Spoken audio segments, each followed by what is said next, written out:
Hello students, I hope all of you are fine and doing well. I hope all of you are fine at your places and safe.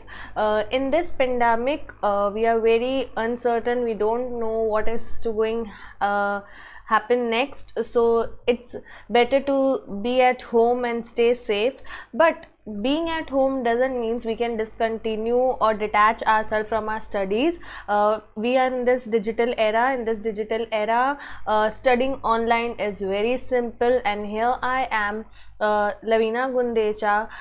I'll be sharing with you the content of 12th accountancy, and on this platform I'll be teaching you all the chapters of accountancy of 12th standard CBSE. So let us begin with our first chapter of 12th standard, that is accounting for non-profit organization. Okay, see, this is first chapter, and this chapter contains 10 marks in your examination, board examination. 10 marks from this chapter you can secure. This is very simple chapter. बहुत ही basic concepts हैं जो आपने concept 11th standard में सीखे हैं, वही concept इस chapter में अप्लाई होंगे.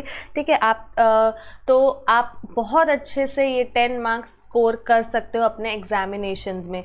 सो let us start to understand what is this chapter about and what is non profit organisation. अब देखो, अगर मैं आपसे पहले बात करूँ नॉन प्रॉफिट ऑर्गेनाइजेशन होता क्या है, from the name itself you can जज. नॉन प्रॉफिट ऑर्गेनाइजेशन मतलब कोई भी ऐसा ऑर्गेनाइजेशन जो प्रॉफिट के लिए काम नहीं करता है, जो सेवा भावना के लिए काम करता है, जो मार्केट में जो सोसाइटी को सर्व करना चाहता है. For example hospitals, library, colleges, best example is school. Okay, their main motive is not to earn profit but to serve the society. Okay, so their primary motive is to provide the services and not profit making. So how do they maintain their books? It's not so कि अगर वो profit के लिए काम नहीं करते हैं तो वो अपने books of accounts maintain नहीं करेंगे. ठीक है, they also deal in money, they also get donations.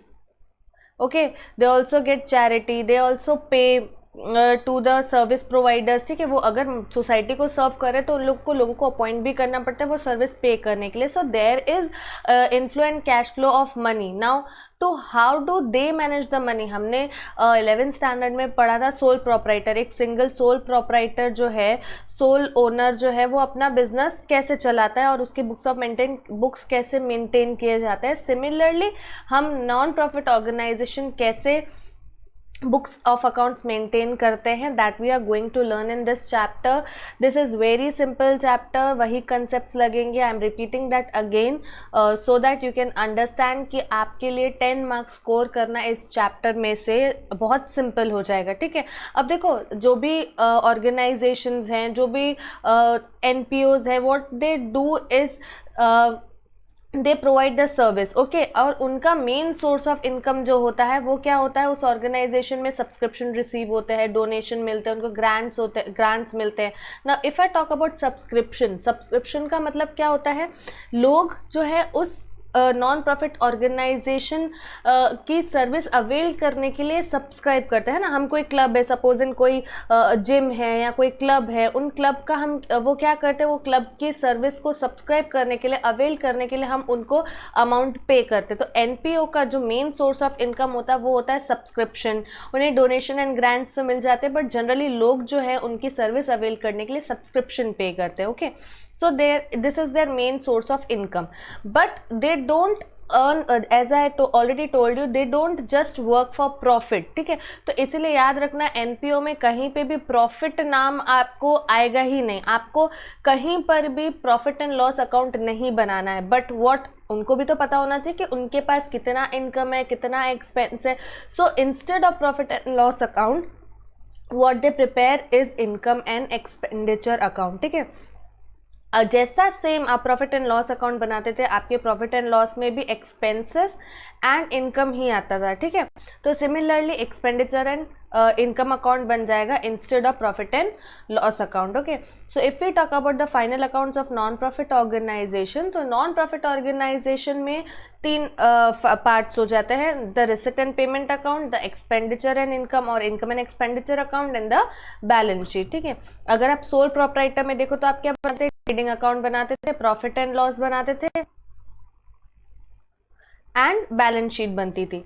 Same concept से आपके बैलेंस शीट तो सेम ही बनेगी जो आपके कंसेप्ट है सोल प्रोप्राइटर में। अब आपको प्रॉफिट एंड लॉस की जगह क्या बन जाएगा, इनकम एंड एक्सपेंडिचर। और यहाँ पर ट्रेडिंग अकाउंट नहीं बनता because they do not trade, है ना, वो ट्रेड नहीं करते, वो बिजनेस के लिए काम ही नहीं करते, वो कोई गुड्स सेल नहीं करते, generally they provide service. But हम इसमें एक रिसिट एंड पेमेंट अकाउंट बनाते हैं, that receipt and payment account is as same as cash flow, जो आपने 11th स्टैंडर्ड में सीखा है कि कैश फ्लो किस तरीके से बनाया जाता है। पैसा आता है तो आप डेबिट करोगे, incoming of cash is debited and outgoing of cash is credited, ठीक है। तो similarly receipt and payment account भी बनेगा। तो आपको इस चैप्टर में 3 टॉपिक सीखने हैं, how to prepare receipt and payment account, income and expenditure account and balance sheet, okay। Now coming to first part of this is receipt and payment account, which is very simple। receipt मतलब पैसा आना, ठीक है, payment मतलब पैसा जाना। so receipt में जो भी पैसा आएगा तो उसको आपको डेबिट करना है, और पैसा जाएगा तो आपको उसको क्या करना है, क्रेडिट करना है। और receipt and payment is as same as cash book।